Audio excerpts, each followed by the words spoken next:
Hello. Hello. Hello. You hear me? Is this working? I hear you loud and I clear. can hear you, all of you guys. Yeah. We have a technology glitches a little bit. Always that would happen, right? Yeah. Wait, can But, you guys hear me? Yes. Yeah. Yep. Oh, okay, Yes. good. Yeah. Can you hear me? Yes. Sure. Yeah. I'm wondering other We hear you, people can Taizo. hear us, but yeah. So anyway, so yeah, that's so exciting because we are almost like a friends and family, and also we have a common sort of a value. That's why I'm so excited to discuss about this very interesting theme. So automation and also human autonomy, right? So yeah, begin with I'd like to share some little bit about 2017 discussion first. Okay.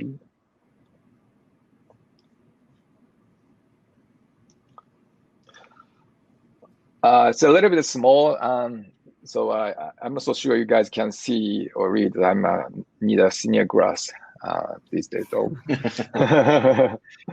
So it's a long discussion, almost 2-3 days. But summary will be this one pager. So the new era is coming, machine intelligence, of course we know, and then obviously diminish the value of the human contribution, of course, right? That unfortunately, because more power will be done by AI and also robots, right? And then automation and labor displacement would happen. And then the report said that speed of disruption will be higher, faster than retraining or speed of education, unfortunately. That is observation. And also, then this is a Harvard Business Review 2014. So the zero economic citizen phenomena could happen. So this is a very sad story, but the benefit of AI as a robots, we hope that will be distributed to everybody, but unfortunately, that could not happen. So no trickle down. Trickle down is basically wealthy people will be more wealthy people. The wealthiness will be coming down to the all citizens. That was an assumption, but it wouldn't happen. So that's the Harvard Business Review said, unfortunately. And then we discuss, many sort of how we can address these issues. One is a basic income versus a basic asset, or as we discuss this, like, okay, technology, one side of the automation, eliminated people. Okay, what about the other side? Supporting the human or human autonomy by technology. So, but of course, no conclusion because a never-ending story. So, and then we like to discuss, okay, now, so after 3 years, what would be like situation-wise? That's a big sort of theme. So, okay, so first of all, just look back stage, 3 years. So technology, what happened? And then, what would be the situation of human autonomy would be respected or just, left as it is. So, okay, who want to say something? Raise your hand. Maybe David? Sure. Yeah. Maybe you can introduce you can introduce yourself a little bit, and also just say something about, okay, the last 3 years the situation has been maybe automation situation, and also how do you see the human autonomy aspect of the technology? Yeah, this is a subject that, as you know, I'm very passionate about, and so Taizo and I, please jump in and cut me off when you have something better to say on the topic. But let me introduce myself briefly and give you some context on why I care about this so much, and then I will certainly respond to this point about has AI been diminishing the value of human contribution over the past 3 years, and is it likely to over the next few decades? So my background, I'm a Silicon Valley native and went to Stanford for my undergrad in computer science. I actually became fascinated by AI in high school. So in my high school English class, I wrote my English paper on AI. I went to the local library and found all the books, all three, about AI, and went to Stanford to pursue that interest, where I had the good fortune to be able to study with Professor Edward Feigenbaum, who was one of the great minds and pioneering figures in AI back in the 60s and 70s. He had built a lot of AI systems to help people handle military, complex military environments. So, battle theaters where there's lots going on, and if you're not in control of the situation, if you don't make good decisions, it can be fatal.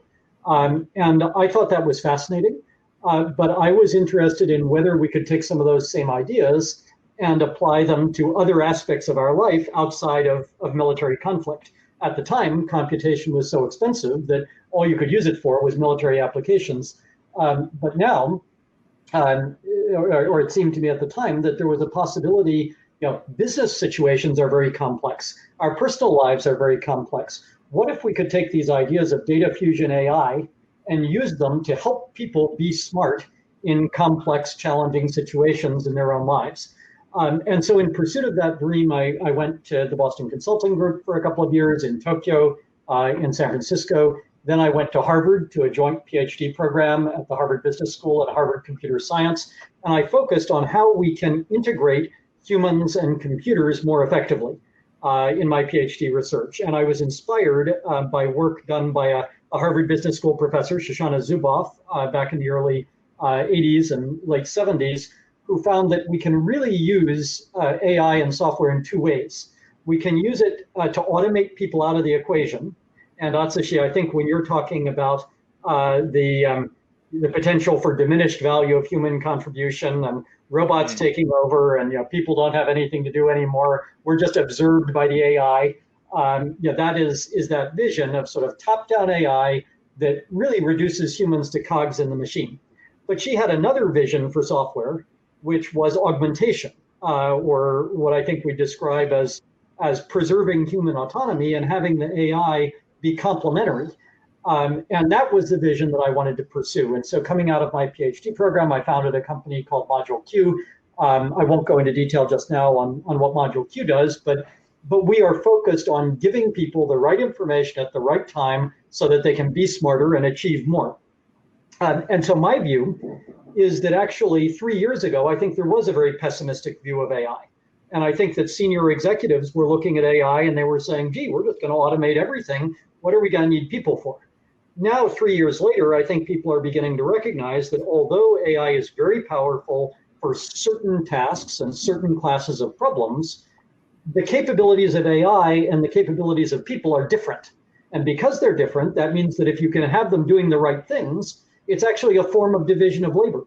And as Adam Smith said, the division of labor is what drives the creation of wealth. And the more extensive your division of labor, the greater the creation of wealth. And so there are actually more opportunities for people as you have a greater role for AI. And I would just maybe mention two things. One is that Accenture, in their recent survey of senior executive leaders, found that 79% of executives believe that human AI collaboration will be crucial to the future of innovation in their organizations. So they recognize, and executive leaders now are recognizing that it's about putting the humans and the machines together, not about replacing one with the other. The other thing that I would point to, and I think this would be an interesting topic perhaps for all of us to talk about later, is the way that because of the pandemic actually, and the way that we are all now working in virtual reality, right? We're in virtual reality now. Every day I spend my whole day from morning to night in a virtual office, in a virtual world. My world is now more global. I fly less, but I don't fly at all, but I'm interacting with people from around the world. But the important thing about that is that because it is virtual, AI can participate. So you can have AI transcriptions, you can have AI suggestions, you can have AI augmentation. And so the pandemic and the shift to these virtual reality workplaces and environments actually creates the perfect environment for AI to make us smarter. Great. Yeah, thanks so much. So yeah, it's a collaboration. So AI and also people have more chance to collaborate together. So That's actually one sort of direction. Though in that sense, I think Aya, you are working on the blockchain, and the blockchain is actually especially Ethereum, it's a smart contracts running. So smart contract will do more like a programmable blockchain, right? So in that case, maybe the blockchain impact will be, I think, similar to the collaboration, human also machine, or maybe sometimes eliminate, maybe a human's part. And I just want to hear your opinion from that angle. And also what you're doing also, maybe please share. Yeah. Okay, I will try to remember the question you just said. So hi everyone, my name is Aya Miyaguchi. I lead the Ethereum Foundation. The Ethereum Foundation basically supports everything about Ethereum, but originally it was a team, a group of people who were building the platform of Ethereum. And the platform is Ethereum, and then everything around it, it's actually an open source project. Anyone can participate. Now the open source community has grown so big, and then so the EFs, well, we call the Ethereum Foundation EF, but EF's role has shifted to support this entire ecosystem and community. So we support the ecosystem members financially, non-financially, and education and everything around it. And so I think the technology has grown so much, and I think the internet was originally created for like a human freedom, and then that was Web 1.0, and then Web 2.0, where I think Taizo-san and Taira-san, like you are like an expert there. Like it made it. You're saying so... we are old? No. It made it so accessible, but also like easy to use and everything.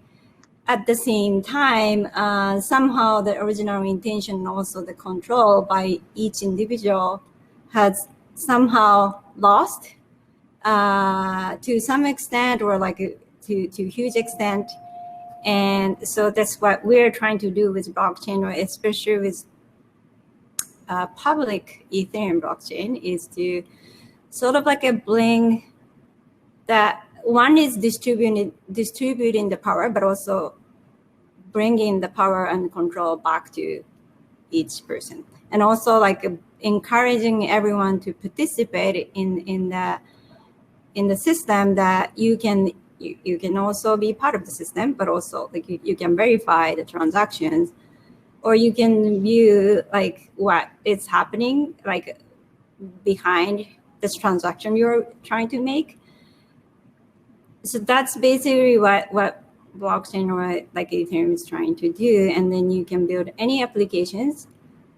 And then but the problem is the same with any technology. The technology is just that the technology can do something, but the human behind it, like the intention behind it is more important. Like if it can be used for something really good or something really bad, and that hasn't changed.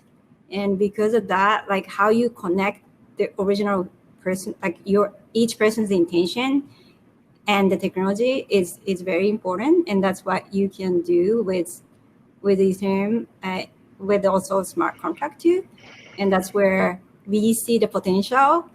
But again, it is also important for each person to be responsible for what they are trying to do with it. And that is a different problem or a different challenge that we always have. So basically blockchain in general, technology enable individual or empower individual, but individual will have maybe intention, different intention, right? Sometimes good intention, sometimes not good. Yeah. Right?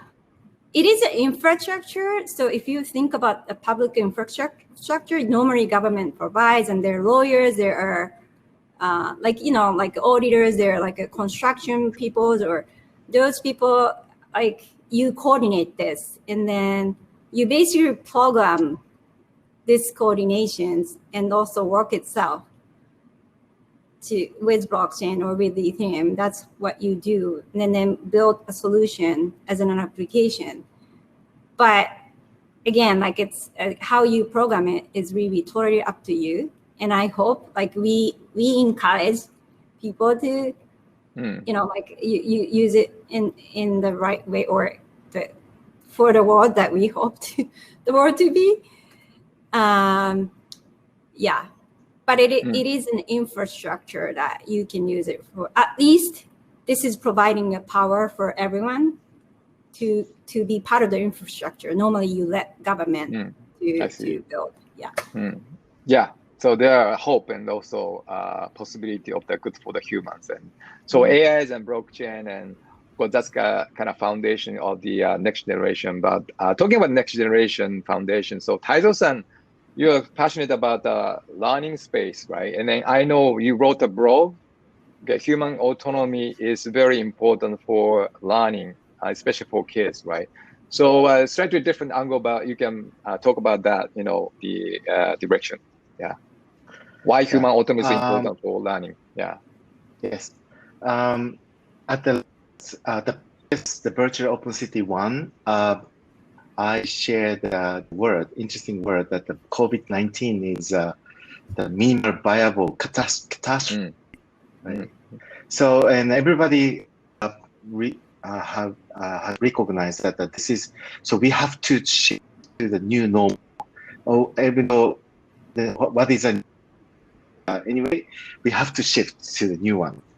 We have to change the lifestyle or the working style and so on, everything. But and so if you look at the last couple of months, we all saw that there are so many problems in the world, such as the Japanese society is now increasing. So each country is becoming a nationalism. Nationalism is more powerful than before, and you know, the most can't go to the school, so they are through the online that they are learning something. But everybody, including the kids, not only the kids but also even the parents, that this terrible experience. And what is a school? We started wondering that what is a school, and what kind of the learning environment is the idea for kids or even adults. So those kind of things we started thinking and discussing, and still, so we are all wondering what it is and what is the ideal way, the best way. And for me, I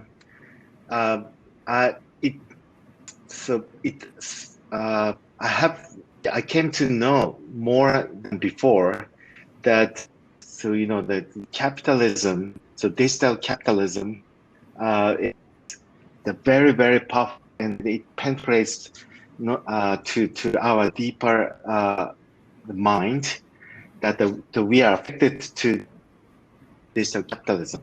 So the capitalism that encourages the division of labor, as David said, and digitization pursue the efficiency to the utmost limit, right? And so people are living in the metropolitan area and live in the city, and the people are and watching the speed of the Facebook or the and so on, and that those kind of news feed are to the each person. So people are seeing or reading or watching they like to see, right? So in that sense, we are losing the common sense. So you know, the society is now the fragment and disorganized, and everybody are looking getting the different information, different news, and so we are losing the ties of the community, the bonds of the community, especially when we live in the big city. The people are in a sense atomized, and so we have less the ties relationship with the community, local community. So I realized that you know, there's some kind of the new totalitarianism in what we call, you know, the fascism.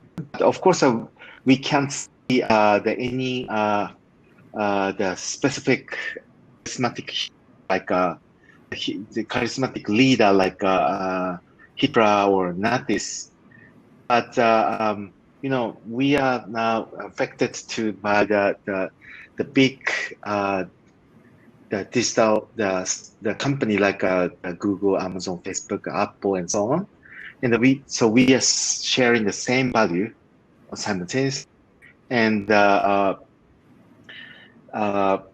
you know, so we are now becoming we are now facing at the similar situation of the war and the World War II, and you know, when we look at the history, you know, in Germany, in Japan, or in Italy, the citizens are the very intelligent and sophisticated, but we very sad tragedy that the totally fascism government will prevail, and then they started the World War II. So in my gut feeling, we are now facing at the similar situation. That you know, the world is now, in a sense, a little bit scary.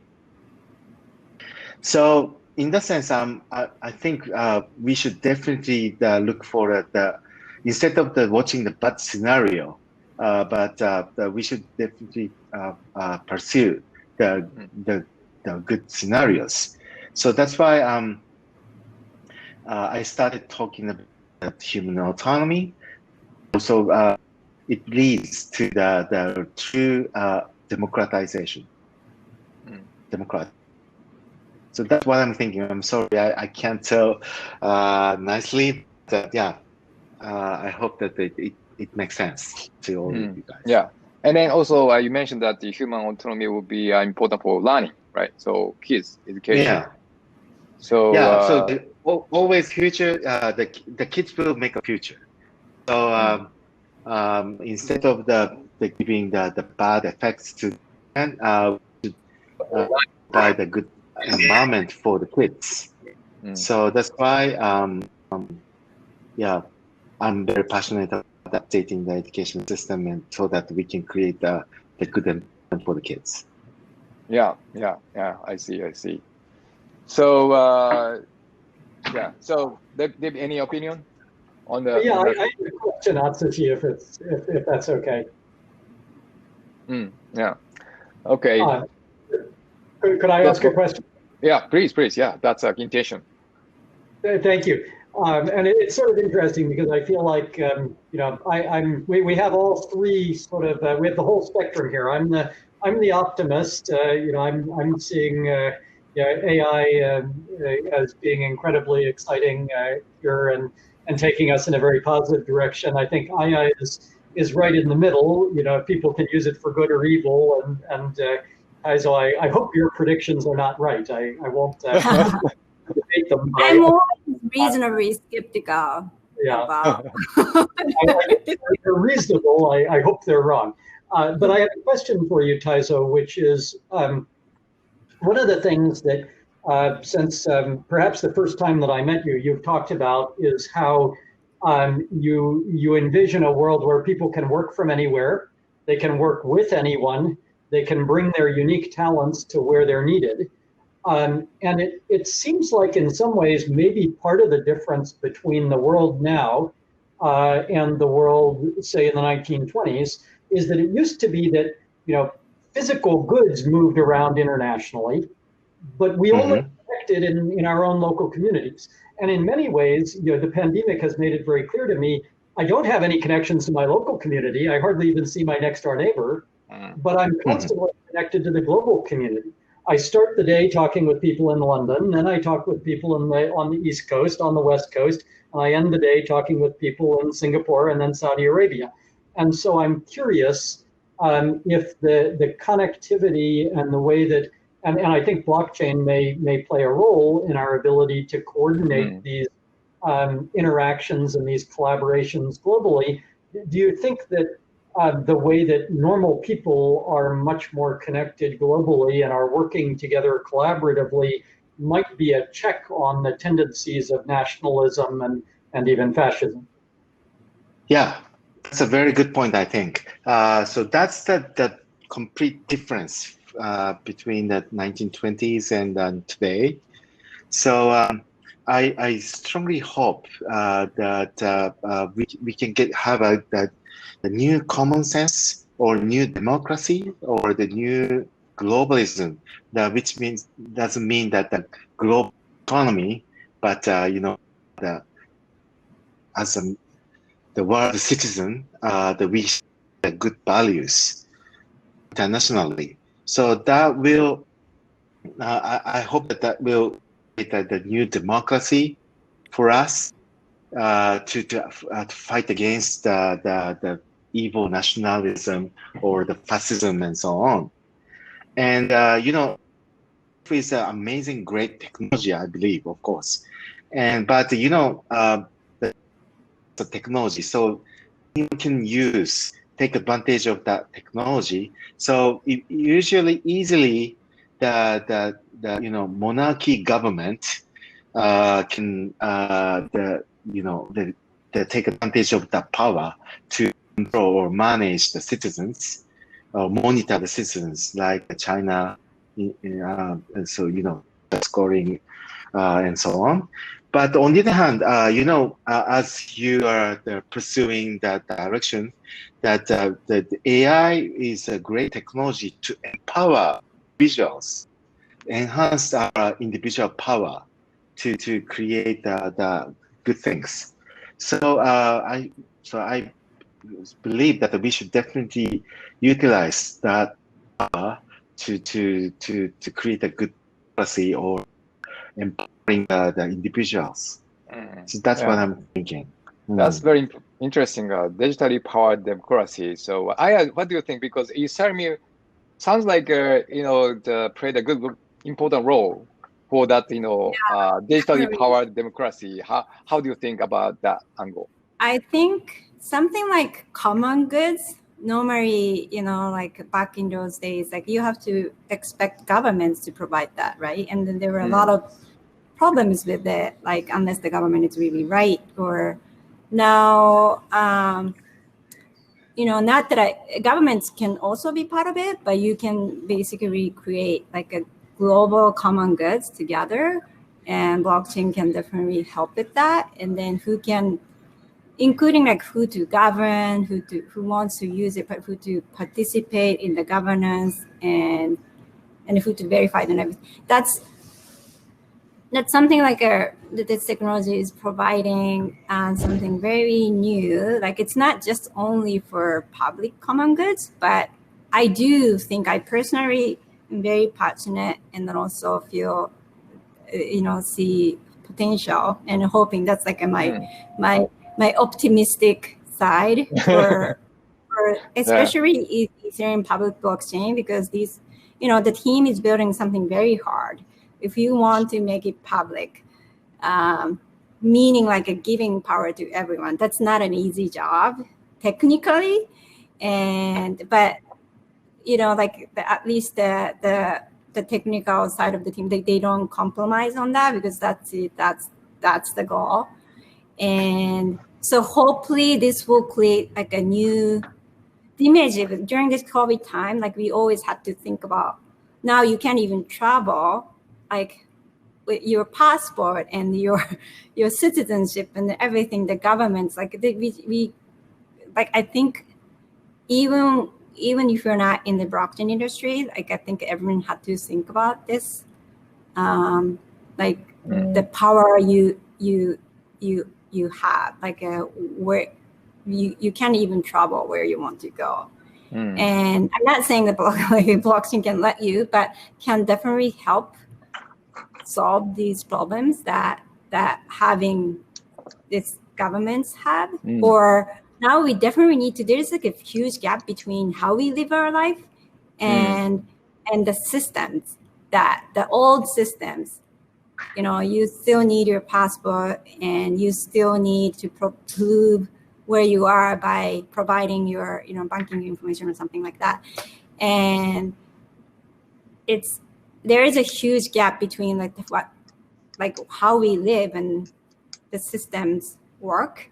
And I'm hoping the technology can fill that.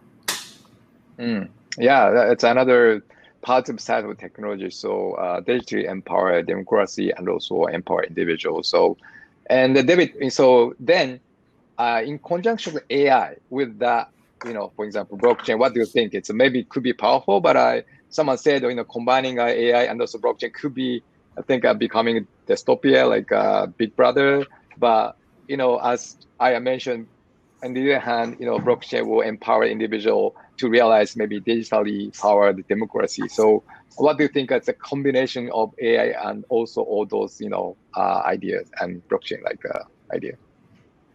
I think it's a great question, Atsushi, and I think there's there is certainly truth in that the technologies that we are developing can create surveillance on a scale and at a level of sophistication that nobody could have dreamed of. I mean, when George Orwell wrote 1984, I reread 1984 a little while back, and it's like, oh, that actually doesn't seem so bad compared to what we're doing now. The ability to capture extremely detailed data, and not only that, but to use AI to be constantly making sense of it, so that you don't miss anything, right? It used to be that at least if you were going to have surveillance, it took up time and energy for people to watch. Now you can use AI to do the watching, and you can look for suspicious patterns and then focus the people on that. So there's no question that the threat from extreme surveillance is very real. At the same time, I think there's a countervailing force, which is that increasingly research shows, and there's been some fantastic research by my friend and board member, Ethan Bernstein at the Harvard Business School on this. The more surveillance you have, the less people learn, the less people innovate, the less productive they are, the less creative they are. And because of that, what it means is if you have too much surveillance, ultimately your society is going to decline. And so again, my view on this is optimistic.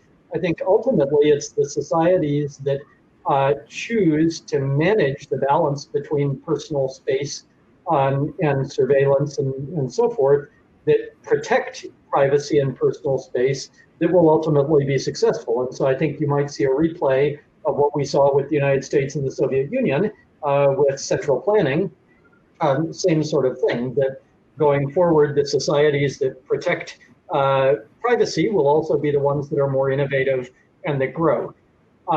It also is interesting that when I speak with senior executives about deploying our product, and our product looks in very great detail at an individual's work data, our position on it is that we will not allow you to use our product for surveillance. If you want to do that with it, you cannot be our customer. We won't sell it to you. It's a violation of our terms of service. But that's not a problem, because people aren't buying our technology for surveillance. They're buying it to help their people be more creative. And they actually understand that in the same way that back in the physical age, when we went to physical offices, you didn't walk into one of your team members' offices and pull out the drawer and look through their desk, right? You would give them a certain amount of privacy and personal space, and we need to recreate that personal space and privacy in the digital world. I see. So the positivity is quite important, right? Because of course, we are talking about automation, human autonomy, but I think it's depend on us, right? How we can see the technology positively and also try to see the opportunities for the future by utilizing technology. That's more like not others individually. We need to think about it. So, and then we have a lot of a startup audience, and then maybe just a last question for individual each of you. And so, what kind of sort of a technology or services could be good for human autonomy empowered? So I just maybe it's just rough idea. So don't need to be a startup pitch, but if we have some idea, okay, I want to have this kind of a the technology or startup, to see the positive side of the technology and also human automation. Maybe I don't know who can start. Anyone? Yep. Yeah. Yep. In this, reading so many books about the history, the pre-modern history or the medieval age, that before the industrialization happened, right? And so this is a common feature, a common element that even in even Europe or the United States or Japan, Asia, the people before becoming the farmer, the specialized farmer, everybody was farmer in a sense, and so everybody was growing the vegetables to make a living, and also they made everything by themselves, like the building a house or the making a cloth by themselves, of course the foods, energy, and so on. It's because they had to do it to make a living, right? So I think that I can see that the good from the kind of ages that of course, I'm not telling that we should get back to the medieval age, but of course, but spirit-wise, if we could create everything by ourselves, then we don't have to rely on the government or the big corporations. So utilizing the latest advanced technology, using AI and robots, and if we could make grow the good food, organic foods by ourselves, we don't have to buy from the whole foods. Right? If we could make the completely personalized, the best fitted the clothes using the 3D printers and so on, we don't have to buy the H&M or Uniqlo and so on. And then it obviously will save the costs of the living, and also enhance our lives, and also it will create joy or joy of the living, spending time. So I believe that the AI and robots will save our time, and we can enjoy the fruits of the technology. We don't have to walk from the morning till the late night. So some people ask me that what kind of thing we should do after the age of the AI and robots. Well, you don't have to walk, and it's like a heaven, right? Paradise. Then we can play. So, play means that. So my point is, means that the creating the growing foods, the vegetables, the plants, trees, flowers, or making the anything what we want. So that itself is full of joy. So so we should definitely create that kind of world, the future, by utilizing the advanced technology. So that's what I'm thinking, and also I will definitely pursue that direction to so that we can make that kind of world happen. So everybody is makers and creators and grower. So that's actually powered by behind the scene the technology, but it's a human's more center of the world. That sounds great. That positive. So thank you. So maybe Aya, so what's your perspective? What kind of you actually created the fund with the UNICEF, right? And then what kind of service you are expecting? So I always believe that emerging markets have huge potential to teach the rest of the world how to create these systemic changes that and then that's one of the reasons why we decided to work with the UNICEF team. And I mean, which I didn't get to talk about too much today, but there are a lot of applications that are starting from there. And I don't really like the term social impact, especially lately, that it kind of has this bland image, but it's like for those people in the emerging market, it's not like they're really trying to sell the name social impact. They're just trying to solve the problem right in front of them, right? And then but that way, how they're created, because they're really desperate to solve the problem. It's like it's often life or death problem. And from there, we can learn like how they can be, like how you can be creative about solving problem. So that's where I see the potentials and opportunities that I'm actually about to talk about this in a week at ETH Online. It's like the biggest Ethereum event online. It's really, like for the community to think about the opportunities in emerging market, and not just for you to do a good thing there. So some of the example is there's a team in Mexico that this is actually from UNICEF Crypto Fund, that they're providing a platform for you to pick any blockchain, and then for information or data provider to use blockchain, and then it's like basically it can be COVID information that you can verify. You can see the transparent for the subsidies, where the money you pay goes, kind of thing. And it sounds simple, but I think simple solution is very important and has huge potential to create a big impact. And another example is like in Africa, this like they're working with, one team is working with an insurance provider, and then in Eastern Africa, they have like hundreds of millions of farmers that they don't have insurance, and the weather affects a lot for their productivities and also for their income, like a revenue and everything. But smart contract can actually help with that.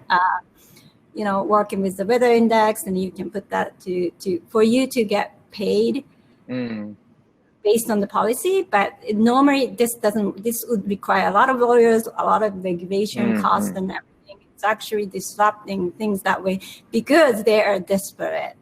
So I think I'm telling people to find a reason that changes are absolutely necessary. And that doesn't really happen often, unfortunately, in the comfortable places and the convenient places. So that's where I'm excited and I'm most interested in. Great. Yeah, thank you. So David, how do you think about, it's what kind of the service? Of course, you're running the startup, but maybe your ideas are good for the human autonomies. Any ideas? I think that it's related to a lot of the themes that have come up here, and it's really about how information and knowledge enables autonomy. And I would go back to Taizo's point about sort of this idea that we can all be makers, and there have been some comments about this as well. We can be makers, we can be farmers, and really often the crucial ingredient is knowledge and information. What is the right plant to grow in this climate? When should I plant it? How much sunlight should it get? What kind of fertilizer does it need to have a good yield? How can I create food as a derivative product from some of the things that I grew? What are good recipes? What is the 3D printing pattern or instructions for printing the tool that I need to fix this machine that I have? And so I think what's so interesting is that now that information can all become available. The place where AI and augmentation comes in is there's too much of it. So how do you filter that down and create a system that can learn and can help communities direct the right information to the right person at the right time, so that Taizo can grow exactly the right vegetables and get the best yield and support his family? And I think that's where what has been so fascinating to me to watch. And I think April was asking a question in the comments about ways to recognize value and contribution in society that is perhaps non-monetary. It's interesting to see the social media. There's lots, of course, negative effects of social media, but there are also positive effects around communities now being able to share information globally. And I just give the example of during the pandemic, everyone ran out of yeast, right? There wasn't enough yeast, at least here in the US, for all the people that wanted to bake bread. And so there are global communities on social media all sharing how you can make yeast from dried figs, how you can make yeast from dried raisins. Almost anything turns out you can probably make yeast from, and you can bake your own bread. And so that, to me, there's a fascinating interconnection between those kinds of communities, recognition in those communities, value creation, and then ultimately supporting human autonomy. And I think there will be countless opportunities for startups and entrepreneurs in helping the right information find the right home and filtering out the gold dust in that information that will make people more successful in their endeavors. That's great. So yeah, we only passed the time, but I think it's a very good idea. So when basically Taizo said, okay, technology will be, of course, advancing, but empower people to create something, make something, and grow something. That's very positive side. That's one idea, for startup maybe. And then I mentioned that, okay, focusing on emerging market, how to fix the problem by using the technology, empower people. That's another angle. And then David mentioned that, okay, providing information, right timing, right place, and then empower the people. That's actually the power of the technology and also AI. So all those are maybe a hint for the human autonomy side of the technology, I guess. And also ultimately, as we have very good the keyword today. So the technology empowered global democratization. I think that's quite fascinating, big sort of a vision. I think I hope that we can do that. But in the end, it's more like an individual role, right? So I mentioned it's the depend on the individual. The tool is a tool. Behind the scene, the people, how we have a good intention. Of course, sometimes about intention, but how we can have a positive, good intention. That's sort of in the end, the conclusion of us today. So thank you very much for everyone, and then join us. And then I think we had very interesting discussion. Then hopefully we can have another session in the future. Thank you. Okay, thank you. Very much. Bye. Bye. Bye.